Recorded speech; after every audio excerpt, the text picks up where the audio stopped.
Гол нь одоо миний санаа нь бол яагаад одоо ийм том дүнтэй ийм арилжаа ийм 3-5 удаагийн ийм арилжаа зохион байгуулах гэж байна. Өмнө нь бол 170 гаруй орчим одоо энгийн зах зээлийн зарчмаар арилжаа хийжсэн.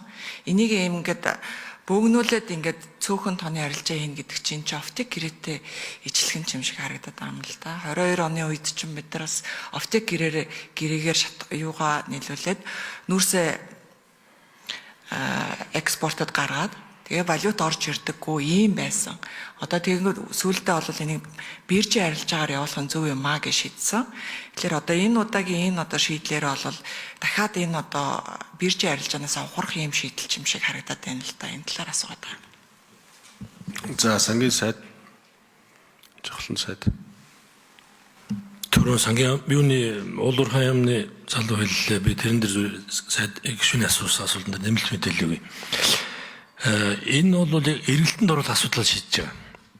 Арилжааны хэлбэр бол бид нар энэ хуулинд ямар ч өөрчлөлт оруулахгүйгээр нь одоо нэг дагсан тэр нөгөө биржийн хууль, уулуурхайн биржийн хуулинд өөрчлөлт оруулсан ямар ч тэм зүйл байхгүй учраас энэ маань юу гэсэн үг вэ гэхээр борлуулалт маань яг биржийн хуулиараа л юм. Хуулиараа. Энэ шинээр эргэлтэнд оруулах их усрэл нэмж байгаа гэсэн үг.